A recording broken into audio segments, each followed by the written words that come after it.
justice ou miséricorde. Il est vrai que le vécu de tout à chacun peut être quelquefois placé sous le signe de la justice ou de la miséricorde. On peut le dire pour un individu, à plus forte raison pour une nation tout entière, avec encore plus d'acuité pour le peuple juif dans son histoire si compliquée et si rocambolesque, si on peut le dire ainsi, à travers les âges.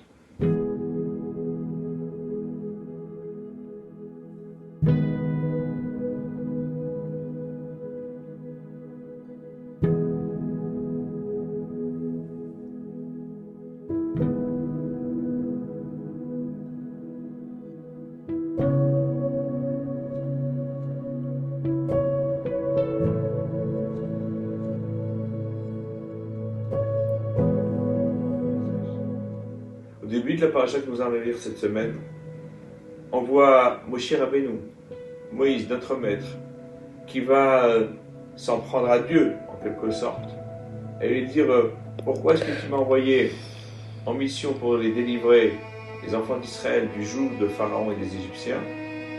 Et pourquoi tu fais du mal à ce peuple-là? Réponse de Dieu.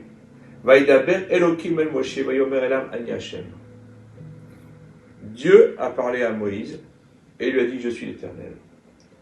On sait que les deux termes, Elokim, font référence à Dieu dans son attribut de justice stricte, din, alors que Hashem fait référence à Dieu son attribut de miséricorde, et c'est la raison pour laquelle cela pose problème. Comment peut-on employer les deux définitions dans un seul et même verset? Le Midrash Rabbah rapporte l'enseignement suivant, que Dieu s'est adressé à Moïse. Il dit: c'est dommage que tu parles comme ça, et c'est dommage pour ceux qui ont quitté. Regarde les patriarches, comment ils se sont comportés. Combien de fois me suis-je dévoilé à Abraham, à Yitzhak et à Yaakov, avec le terme Kel Shakai, Dieu de miséricorde, ou Dieu plutôt exactement de justice.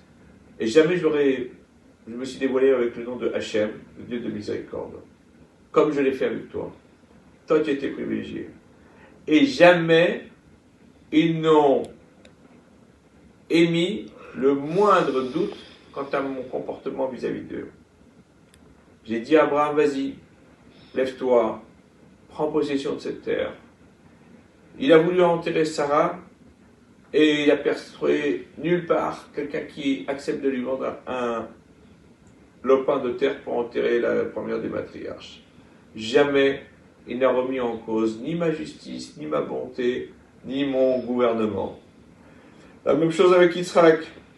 Je lui ai dit: habite dans ce pays-là, et il sera pour toi et pour ta descendance. Il a voulu boire de l'eau, il n'a pas trouvé. À tel point qu'il est arrivé à une situation où ces bergers se sont bagarrés avec les bergers d'Abimelech. Donc à chaque fois, mes promesses apparaissaient comme étant mises à bas, et malgré tout, ils n'ont jamais cessé de me croire à 1000%. Même chose avec Jacob, où lui aussi, lorsque je lui ai dit: la terre sur laquelle tu résides est pour toi et pour ta descendance, il a voulu un endroit pour mettre sa tente, et il n'a rien trouvé avant qu'il ne le paye des Mea Kesita, avec son argent plein. Et à chaque fois, eh bien, malgré les apparences, ils n'ont jamais cessé de mettre toute leur confiance en moi. Et le Darké Moussar nous dit qu'en réalité, Dieu ne reproche pas à Moïse de lui rapporter les cris, la souffrance, la douleur des enfants d'Israël. Ça, il ne lui en fait pas le reproche. Le reproche, c'est de remettre en cause les jugements de Dieu, les actions de Hachem. Lorsqu'il lui dit: Lama areot ala hamazé, pourquoi est-ce que tu as fait du mal ou fais-tu du mal à ce peuple-là? On a l'impression que, à Dieu ne plaise, Khalila, Moshe Rabbeinu, Moïse, notre maître, remettrait en cause les jugements divins. Et Hachem lui dit simplement: Vaidaber Elokim El Moshe vayomer elam ani Hashem. Le Dieu de justice parle et lui dit: sache que même quand j'apparais dans ma justice la plus stricte, en réalité, ce n'est qu'une des formes de ma miséricorde la plus totale. Et c'est cela qui conduit le gouvernement du monde. Donc sache et dis-le aux enfants d'Israël, quelles que soient les difficultés de l'instant, 1, je ne les abandonnerai jamais, et 2, tout ce que je fais pour eux est pour le bien. Kol ma de'avid rachamana le tanovid.